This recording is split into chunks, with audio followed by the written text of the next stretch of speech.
this is Wei here, and this is end of day 3 for SSF 0.30.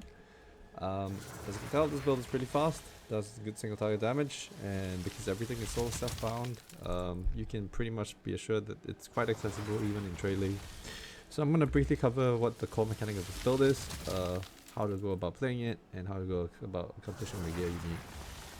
Alright, so first and foremost, this is a Pathfinder. It is the Pathfinder for one reason alone. You don't actually need damage from your ascendancy. What you want from your ascendancy is utility and movement, and Pathfinder offers both. So what the skill is that this is a water staff build, and you're pretty much going to run Frozen Locust along with Stormwave. Okay, so Stormwave is the thing that shoots this thing, this range attack out. And with branching fissures, you pretty much have a shotgun on the attack, right?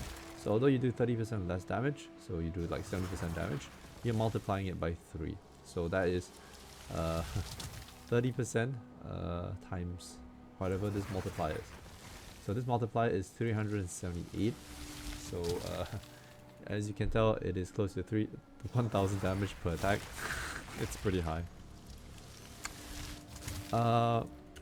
Next, Frozen Locust is there for clear as well. So what will happen is that if you're getting surrounded and Stormwave is not enough to help you clear what's surrounding you, you drop the Frozen Locust and then you hit it, you explode it, and then it will blow up and freeze everything around that area. So yeah, so in general, this is how the combo is like. Let's say when an Abyss spawns, like the Rift spawns, you can just preload it and then hit it once and it blows up. Alright, I'm gonna talk about I guess I'll cover the skills first, and then we'll talk about the passives and the itemization, and hopefully this should answer any questions you have about it. So Frozen Locust, you're gonna run Rage Forge because you're gonna generate rage with Stormwave. You want to use Locust to dump rage so that you have attack speed on rage on Stormwave. So yeah, it also does a pretty good multiplier, so drop it once in a while. If you're moving forward, you can also drop it behind you so that you don't like slow down your movement. You know what I mean? Turn your mouse behind you and do it. But if you're not too bothered, you can just, yeah, it's not that big of a deal. Alright, so Ice Bite. So attacks gain 25% damage as cold damage for 5 seconds after freezing enemies' spell skills. This skill freezes very well, so after you drop it, if you pop it, you immediately freeze almost the entire screen. So Ice Bite, you always get the bonus up on trash mobs and carry. Elemental Armament, this is just for more damage. And then Crystalline Shards, so Ice Crystals created by spell skills can be failed when. So same thing as the Invoker I was playing. Pretty much similar setup. Stormwave, we're gonna run Elemental Armament, so more damage. Branching Fissures, this is for the shotgun. Rage 3, this is for more attack speed as well as regeneration. And Cold Attunement, this is for more damage. I'm going to show you later why I'm running Cold Attunement instead of Lightning Attunement, but yeah, hanging tight.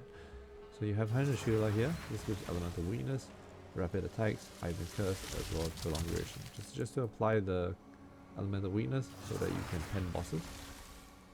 Frost Bomb, you have Exposure, Short Fuse, Magnified Area, and Prolonged Duration. This is also the same as Hunter Shieldar, so you drop that, Hunter Shieldar once, and then just go ham. Q Charge, this is for mobility. This is in case you need to backtrack and it's a pain in the ass to walk. This is like super fast. Yeah. Anyway, self-explanatory. Could probably put more attack speed mods here, but I haven't thought about doing that. This is the companion. It's a Nettle End. You can farm that in Ashen Forest. You want Haste Aura, and in this case, I have Proximal Tangibility, so it's quite tanky, as well as, I guess it gets armored as well. I don't think it does much, but yeah. I think ideally you want Haste Aura, you want chance to shock on this, or always damage can always show up, but I couldn't get that, so Haste Aura and Proximal is nice. Probably might keep farming it to get a better one, but for now this is what it is. Last Gasp, so it stays alive as long as possible, and your downtime is lower. Loyalty, this is to take 10% of your damage. And meat shield, so that it lasts longer. Ghost Dance, this is to proc energy recover on getting hit. Compress duration is just to synergize with it. Oh, duh. Oh wait, no, it's just the shield setup. Yeah. Okay, so Harrow Eyes. I have no idea why I haven't leveled this. I think I haven't found any good spirit gems yet. I don't know why, just bad luck. But yeah. Elemental Armament, Core Armament, and Magnified Area. This works really well with Locust as well because one pop of Locust will freeze the entire area, and then it will force Harrow Eyes and blow up an even bigger area. Right. So generally, you can move forward and spam this because you're Pathfinder. You have less penalty while attacking while moving. And then if you are surrounded, you smash the locust, or if you want to preload an area, smash the locust and break it and blow up there. Alright, pretty self-explanatory. Let's go to the passive tree. I have not gotten any other ascendancy points yet. I'll probably start doing that soon. I didn't see it as a priority, but I think the thing that's annoying me the most now is getting frozen, so probably get immune to frozen, and then eventually sustainable practices, depending on how high my evasion is. If my evasion is really low, I'll probably get more stats or indirect elixirs.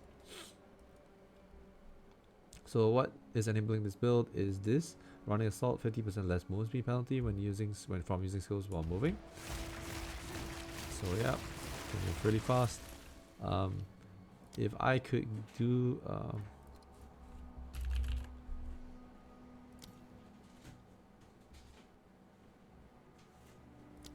okay, so if I could do a 6-link on this, I might even just do this just because it's so I don't think it matters that much. I really don't, yeah, it doesn't look like it matters that much.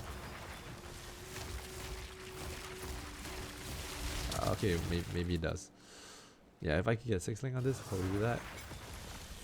Might not even need the damage. Alright, let's talk about passives. Go back. Movement speed here. Movement speed, evasion. Less penalty while moving. Elemental damage.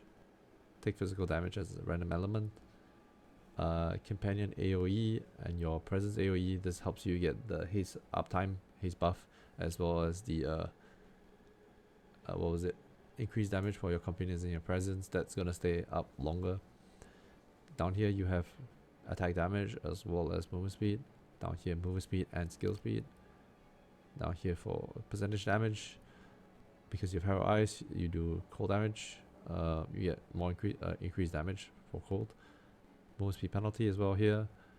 The minion stuff, so increase and reductions to minion damage also apply to you. So each node is like 22% increased damage. Here as well, one of them, yeah. Reservation efficiency, this is so you can sustain all your reservations. These three, without this you can't have all three. Down here for evasion, it's a little bit of deflection, but not that much. Crit chance, crit damage nodes, this gives you also pretty good stats. Down here for energy, mana leech, quarterstaff nodes, cold pen nodes, evasion nodes, as well as spectral ward, crit damage, crit chance nodes, mana cost efficiency, skill speed, movement speed, evasion ES, and some crit damage and crit nodes. Eventually probably will path to here to get subterfuge, but for now I haven't even found one that has good ES, so can't be bothered. And I think my resistances are pretty nice at the moment, so 90%, so a little bit overcapped, which is great for LE weakness maps, and then Chaos Res. Oh yeah, so you notice that a lot of damage I do is cold, and I'm also putting cold attunement on Stormwave. The answer is because I have Call of the Brotherhood. 100% lightning damage is converted to cold damage, so primary damage I'm doing is cold, so Stormwave will also freeze, which procs Herald Device. Yep. Alright, stuff. Found that it's really easy to craft a good fizz weapon, or actually weapons are really easy to craft right now. You just look for a weapon that has a percentage increased physical damage, generally a pretty high amount, and then you use an essence to slam on the flat, and then you use a desecrate to slam on a third prefix that's acceptable. Suffixes can be whatever, it doesn't really matter. And then with that, this is like, I don't know, what is this? It's an average 450 times 1.5. I think it's a 600 DPS, 650 DPS score stuff. So it's not too bad. Lots of ways to craft decent gear as well, using desecrate mods. Yep.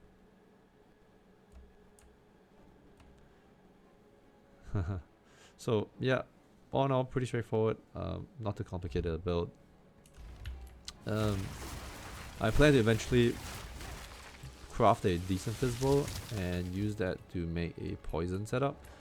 Though at this point, I'm not sure if this is actually better than the poison setup I was gunning for the end game.